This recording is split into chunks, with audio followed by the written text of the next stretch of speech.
Hey everybody, welcome back to the channel. Man, I love this truck. Well, as you can probably expect by my thumbnail, this is the 50th episode I'm putting on the channel, so really excited about that, and what better way to celebrate that than to start the process of buying another truck, right? Am I replacing the 6.2 liter Trail Boss here, or am I adding another truck to my fleet? I guess, I don't know, we'll see. I'm certainly excited about an electric vehicle. I've got the solar panels on the roof. I even recently had a basement remodel done, so we did some future proofing, and we've got a 50 amp power coming to the garage for a future EV vehicle. Also, though, I do have a 6,000 pound camper. How well is a EV gonna haul that? Can't wait for the comment section to comment on that guy. But also that 50 amp would run the air conditioner if we ever wanted to run that in the driveway or something too. So the future proofing's good all the way around. So let's get into it. Can't wait to show you that kind of the process of what's behind the scenes that goes into that pre-order process. Let's talk about the EV. Can't wait. 50 episodes. This is Truck Ownership 101. I'm Spencer Elbelbach. Class is now in session.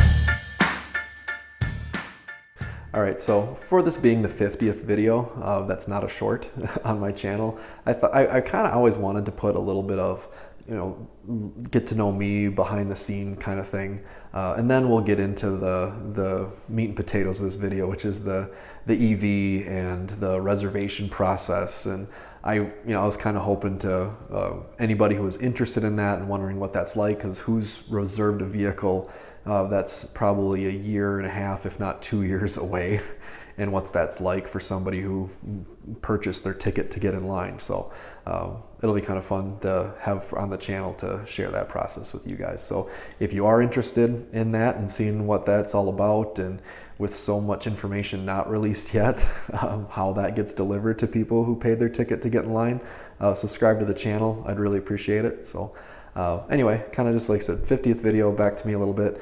We are actually in my basement right now. That is not 100% finished in construction. We recently had it, or we're working on to get it finished. So all that's left really is the floors. So this video will actually be kind of a cool little time capsule for me to kind of see where we were at this point in time. And I just thought this was kind of cool, so I'd share it. Obviously, as you saw at the beginning of the video, we do have solar on our house. And like I said, we're prepped for an electric vehicle, which will be kind of cool. So what they do is there is actually a 30 amp breaker that goes from the panels to here, and that's what powers your system.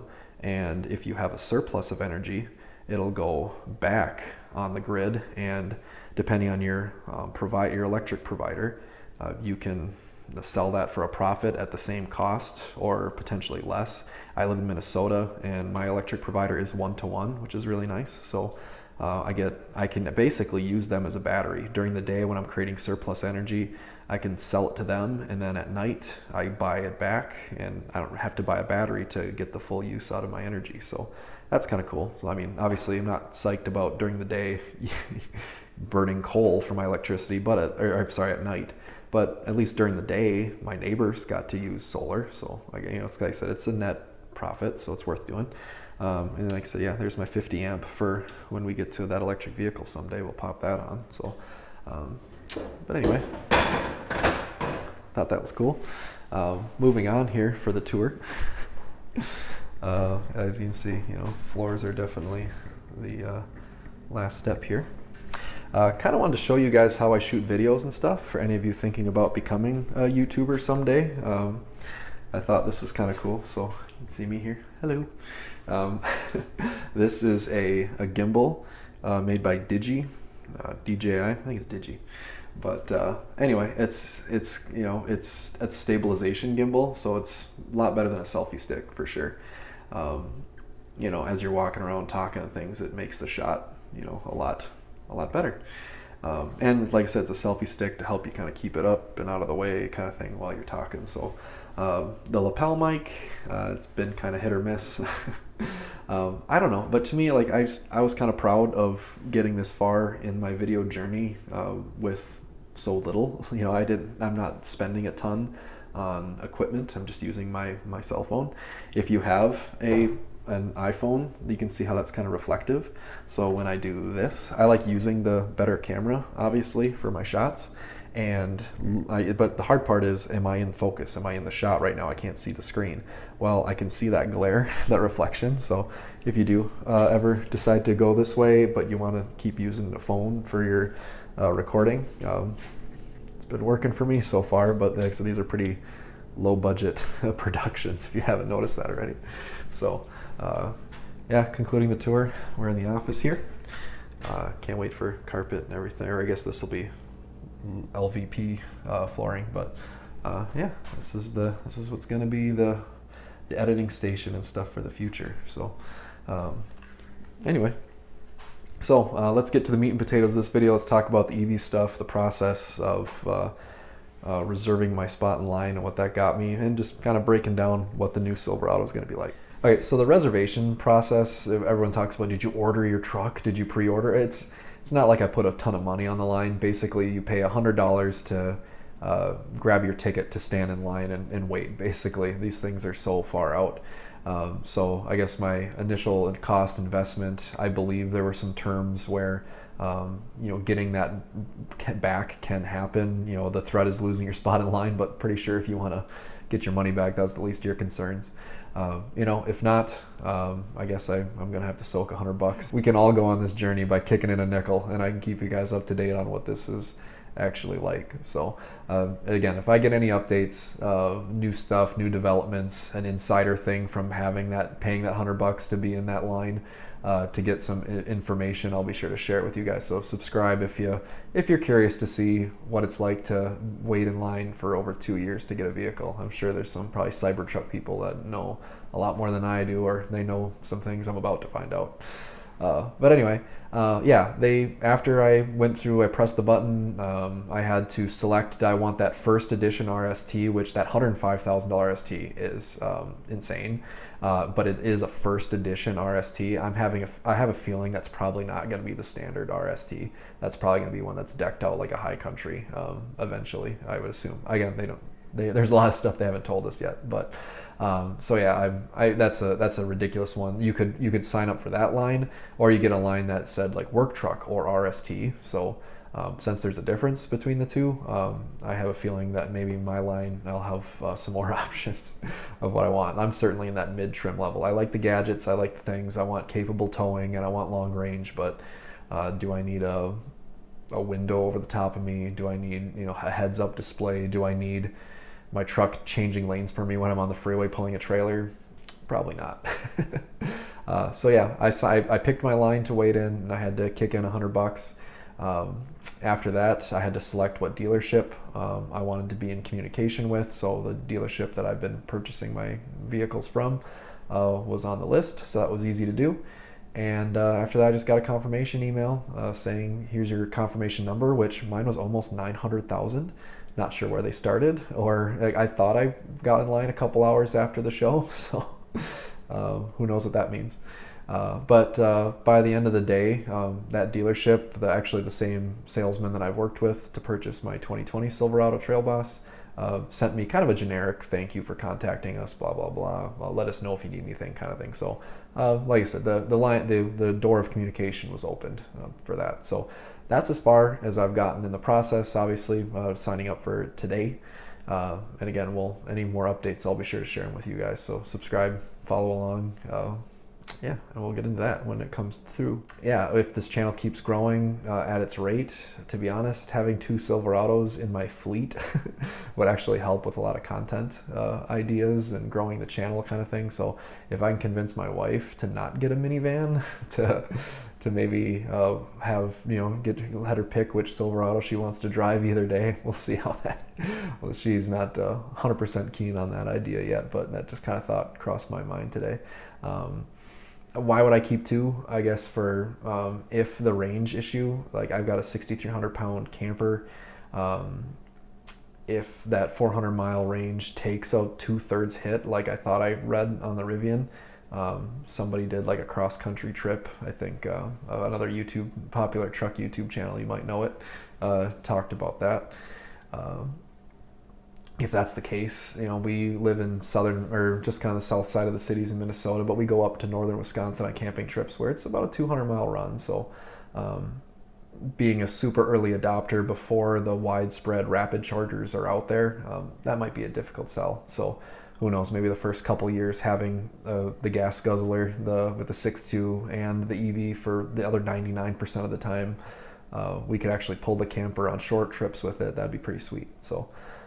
And like some just normal day-to-day driving. But anyway, that's kind of where I'm at. I don't know if I would sell my truck to get the other one right away, or if I could manage, because we are a 2-car family, if we could juggle that, if the wife would be on board. So that's where I am right now. Again, if you got any comments, ideas, thoughts, whatever, share them in the comment section here. But okay, so let's get to the reveal, the videos. Like I said, you guys have seen it all, so I'm going to try to give my takes on things. Again, you guys have known probably the stats and things, the stuff you're interested in.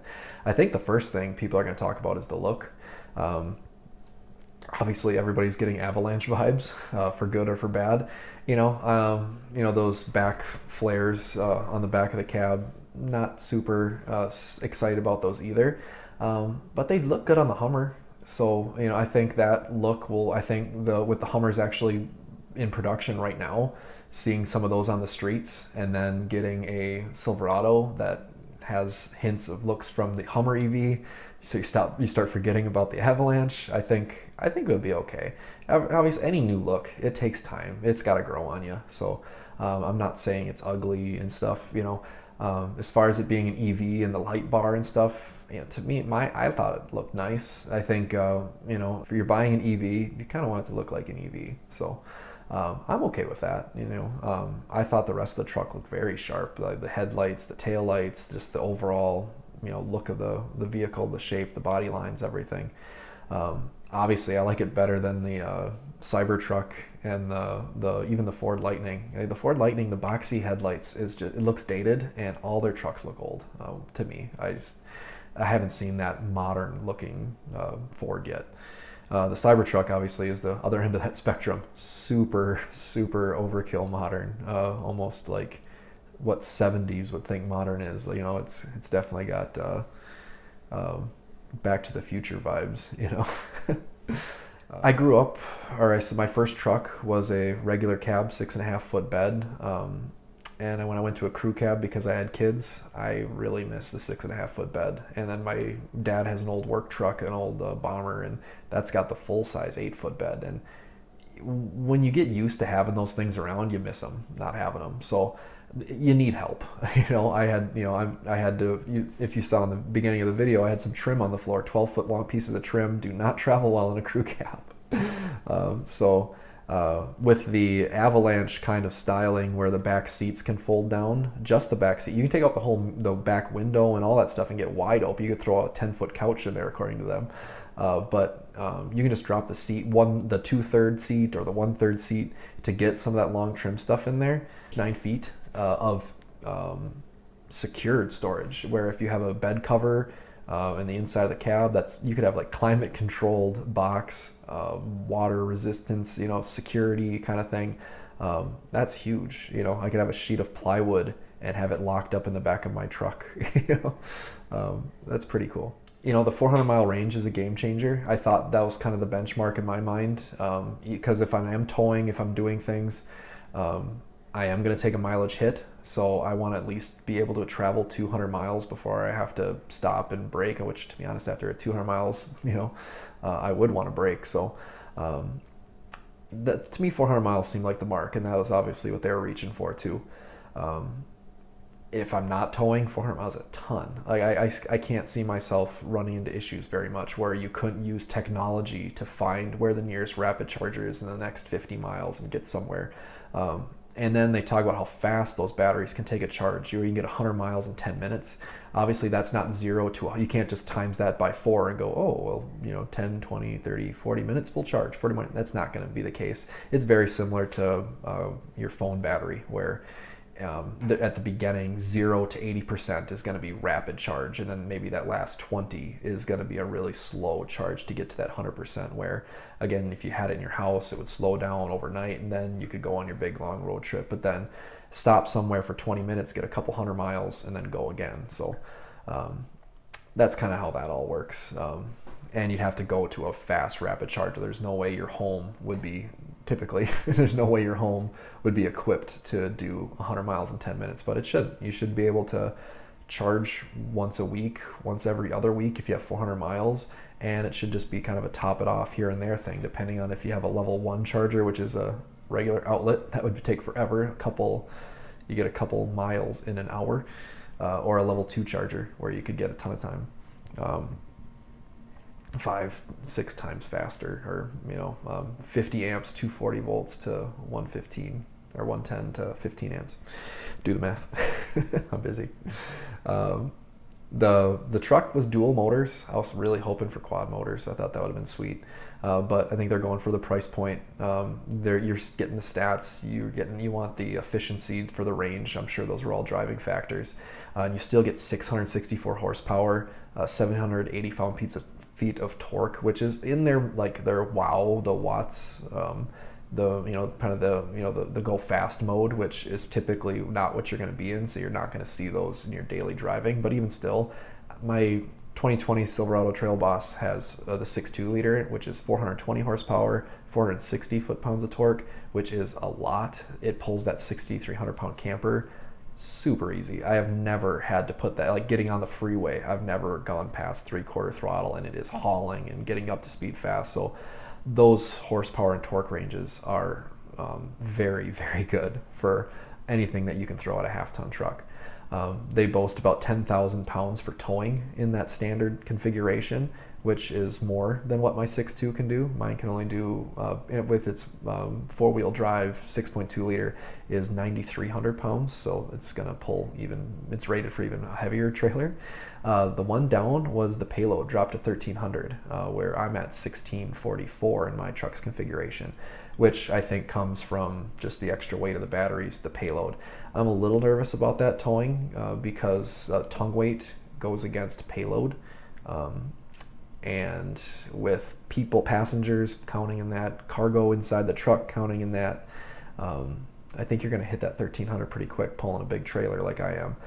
Fortunately, a weight distributing hitch helps with that. It actually puts weight off the hitch and takes some of it off and puts some back on the trailer and some on the front wheels of the truck. So that helps a lot as well. Take some of that off.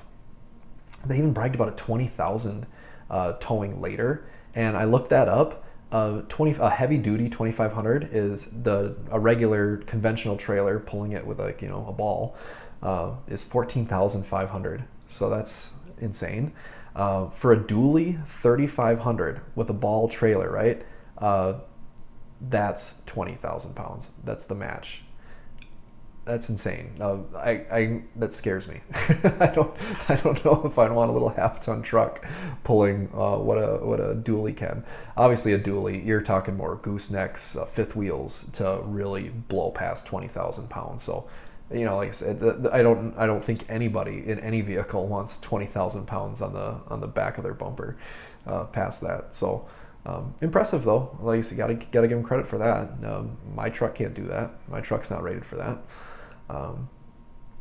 Let's see, the independent adaptive air suspension, that's going to be big, especially for like towing a trailer. The weight distribution, trying to get the weight balanced. If you're pulling a conventional trailer, that tongue weight, I think my camper's like 900 pounds. So getting that tongue weight with a weight distributing hitch helps to get some on the front wheels, to get some back on the trailer axles.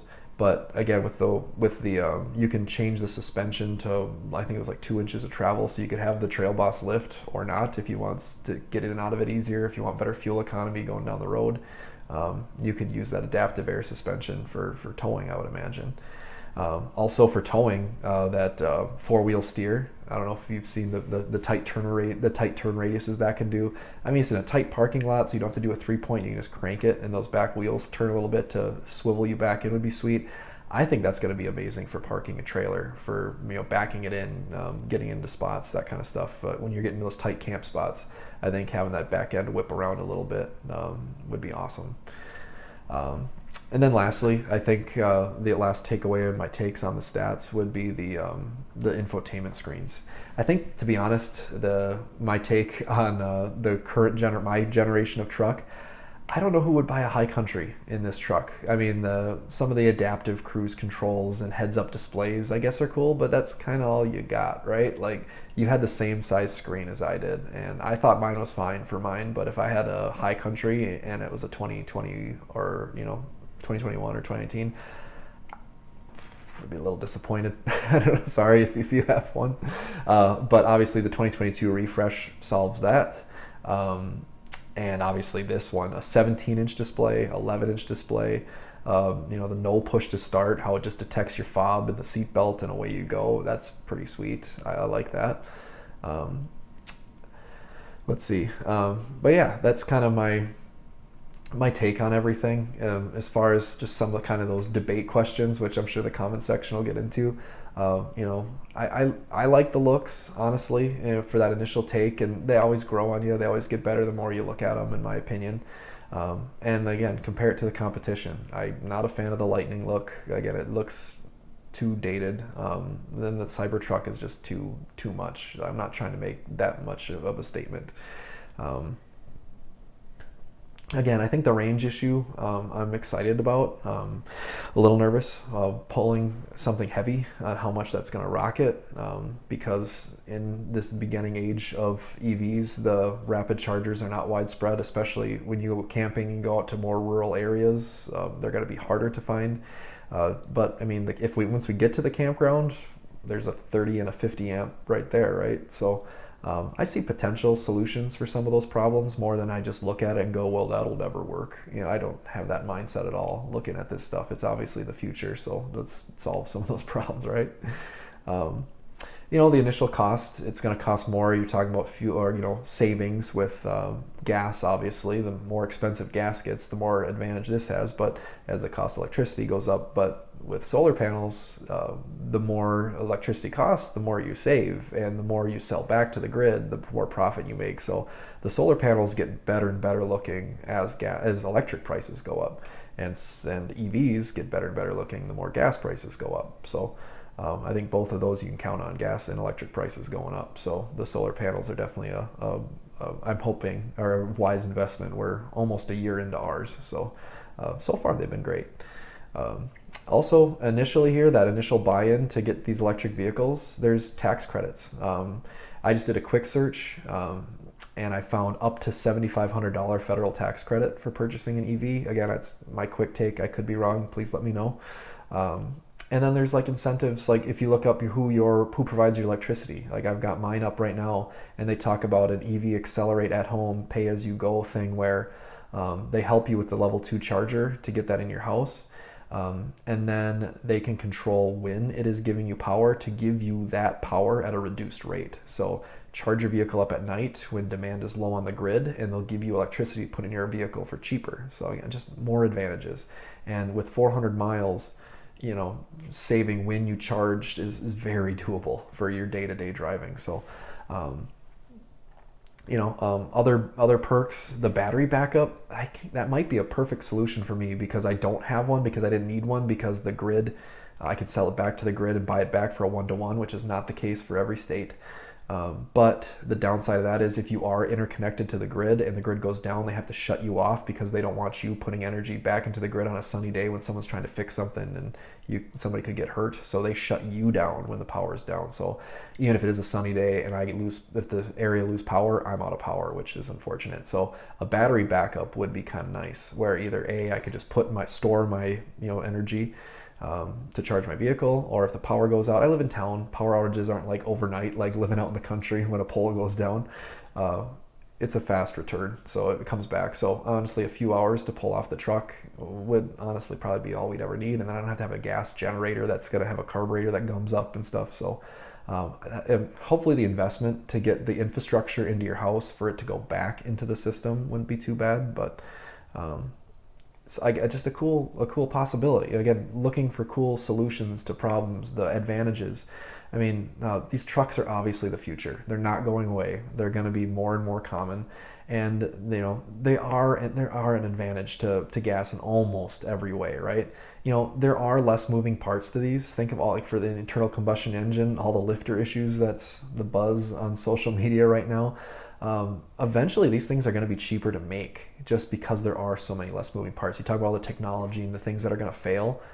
Think about all the moving parts and the friction of things that fail and have to be replaced and maintained in an internal combustion engine. Once you're just down to a couple of motors and drivetrain, eventually these things, once battery technology takes another leap or two, and gets cheaper and easier and more sustainable, you know, we've just scratched the surface, in my opinion, on that technology. Now that we have these huge multi-million, billion-dollar companies investing in battery technology, it's gonna leap, you know.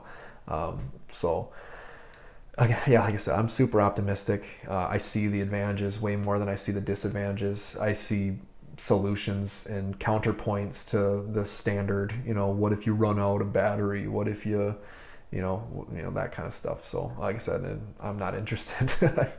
Again, it doesn't take long to do some research and see what there's a lot to be excited about. So I hope you guys are too. Again, I'm not here to stand on a soapbox and get in an arguing match with everybody. My opinions, I'm really happy about it. I'm excited. I really hope this works out. I hope this journey that I'm about to go on in this process ends up with me getting an early purchase of a electric Silverado. I hope that takes. So anyway, that's all I got for you guys. Again, 50th video. Thank you to everybody who's been with me from the beginning, who's new, who's here today. If you want to subscribe, looking forward to the next 50 videos. I do a lot of truck reviews, truck parts, install guide stuff. Again, I'm a teacher by trade, so I try to incorporate that in everything I do. So thank you guys so much for watching. You can support me by liking, subscribing, watching more videos. If you do like any of the parts and things, follow the links that I provide in the descriptions of those videos. I get a little bit of a kickback on those. It makes all this stuff possible. So I'm looking forward to the next few years and the next sets of 50 videos. So until then, class dismissed.